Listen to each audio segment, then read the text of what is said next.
I would argue that the most important psychological discovery of modern times is the discovery of the self-image. By understanding your self-image and by learning to modify it and manage it to suit your purposes, you gain incredible confidence and power. Whether we realize it or not, each of us carries within us a mental blueprint or picture of ourselves. It may be vague and ill-defined to our conscious gaze. In fact, it may not be consciously recognizable at all, but it is there, complete down to the last detail. This self-image is our own conception of the sort of person I am. It has been built up from our own beliefs about ourselves. Most of these beliefs about ourselves have unconsciously been formed from our past experiences, our successes and failures, our humiliations, our triumphs, and the way other people have reacted to us, especially in early childhood. From all these, we mentally construct a self, or a picture of a self. Once an idea or a belief about ourselves goes into this picture, it becomes truth, as far as we are personally concerned. We do not question its validity, but proceed to act upon it just as if it were true. The self-image then controls what we can and cannot accomplish, what is difficult or easy for you, even how others respond to you, just as certainly and scientifically as a thermostat controls the temperature in your home. Specifically, all your actions, feelings, behavior, even your abilities are always consistent with this self-image. Note the word, always. In short, you will act like the sort of person you conceive yourself to be. More important, you literally cannot act otherwise in spite of all your conscious efforts or willpower. This is why trying to achieve something difficult with teeth gritted is a losing battle. Willpower is not the answer. Self-image management is. Hey guys, so we're rolling here. This is 2. I was gonna do one last night, but I got tired, and I knew that if I did do one, I was gonna wake up, and then I wouldn't be able to get up at 4 o'clock in the morning like I did on a Saturday for some stupid reason that was not intentional.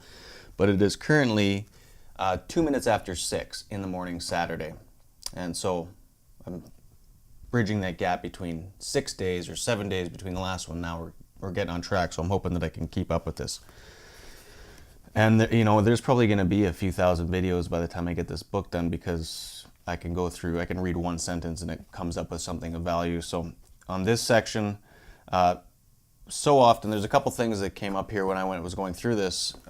One of the big things that came up for me through this section, and it'll come up again and again, I'm sure, is anybody who's read Think and Grow Rich, or anybody who's been exposed to things like The Secret, which, just for the record, I'm not necessarily a fan of The Secret, or Law of Attraction.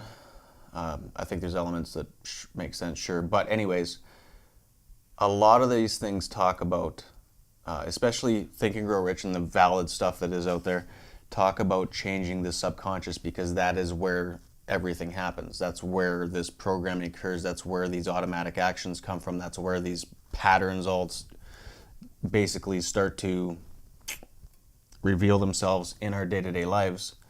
And people are frequently asking, I remember wondering this for years, how do you change the subconscious mind? Because if that's where all of this needs to happen, not just our conscious mind, it's our subconscious mind that controls everything.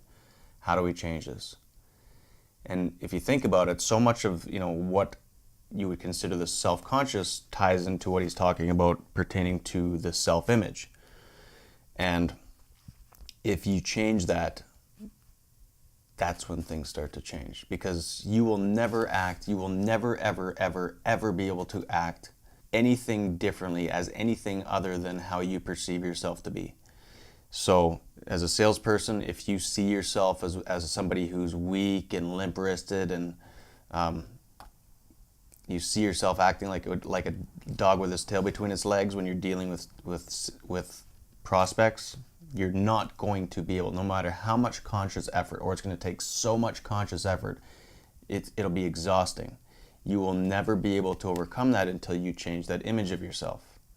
And this isn't a command to, well, just look at yourself differently, because you can't do that, right? This is the exact same concept as you can't just consciously change what you believe. You can't just consciously change what it is that what your appetites are, what it is you desire. You know that if you were in a place where you were 100% obsessed with becoming the best at what it is that you do, that you would do it. If you know that if you were 100%, if the survival of somebody that you love depended upon you going out there and putting in the work to do well at sales, you would go do the work because you're obsessed, because you have to. The desire level there is completely 100%. But you can't change that. You cannot choose to directly change that. You can't wake up and just decide, I want to become the best and I'm obsessed. You can't do that.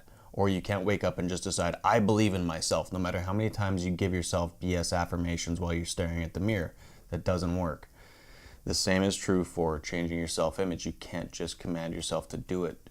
So the process of doing it is what we've talked about over and over and over again. If you're new to this video, flipping flies. I hate flies. Get off my book, you scumbag. Get away from my coffee, that's for damn sure. Frick, one thing I can't stand about this time of year is flies everywhere. Disgusting, filthy bastards. If you're new to this channel, the way that I changed myself before I even read Cybernetics was through the use of imagination practice or role playing. I practiced my sales pitches. I practiced asking questions. I practiced dealing with tough objections. I practiced all these different elements of my selling structure that I use. I practiced public speaking things. I practiced, if I was going to do video content, I practiced that type of stuff in an environment where there was no stress. So that when I got into that moment, it just came naturally because it was already programmed to be second nature. And when I did that, when I was practicing, this is probably one of the best things about this. When I was doing that, I would walk away from those sessions feeling like $1,000,000 because insofar as my nervous system was concerned, like he says in this book, your nervous system cannot tell the difference between a real experience and one that is imagined vividly. So as far as my nervous system, as far as my subconscious or my self-image was concerned, those experiences of engaging in successful practice were being chalked up and recorded as successful actual experiences. So when it came time for me to face those situations in reality, that's where it drew from. So he's talking about, so that's how you change the self-image. I mean, that's how you change your subconscious. That's how you impact your subconscious. Talks a ton about this book, and it's put in such a way that's mysterious. And I was debating whether or not I even wanted to put this out there in that context because it's something that I've just found for myself over the years. And talking with other people in this space and hearing the conversations around it, that it just seemed like it was such a complex thing. So to throw it out there in a way that is, here's the answer. This is the answer. I mean, maybe there's other elements and things that you can engage in, but it's still all coming to the same place. This is how you do it. This is how you begin to do it. This is how you've built up a negative self-image of yourself, and this is how you change it. I always love the quote from Bob Proctor. He'd say, I am not who I think I am. I am not who you think I am. I am who I think you think I am. And it goes back to, again, talking about how much we are influenced by what we perceive other people's opinions of ourselves to be, and how much those perceptions influence how our own self-image. How do you change that? Practice. See yourself operating in a different way, not functioning in that capacity. There are so many people who struggle with a negative self-image, and they look at the way that they behave, and it becomes this vicious circle because their self-image causes them to act in ways that are weak and going to lead to failure. And then they act that way, and then that reinforces that self-image. And people inevitably come to the conclusion that this is the sort of person that I am, and there's nothing that I can do about it. I am intrinsically this. And that's just not true. This all comes from programming. I can tell you that I used to get in front of people and cower and just act like it, and just scared, awkward, red-faced, all that stuff. It changed through this. So if I didn't learn how to, I don't even know how it happened. I think I just wanted it bad enough. I had a mentor of mine, I was telling somebody about this the other day, I had a mentor of mine back then say, you know, if you can learn to get good at things that everybody else is scared of doing, you can create a lot of value for yourself.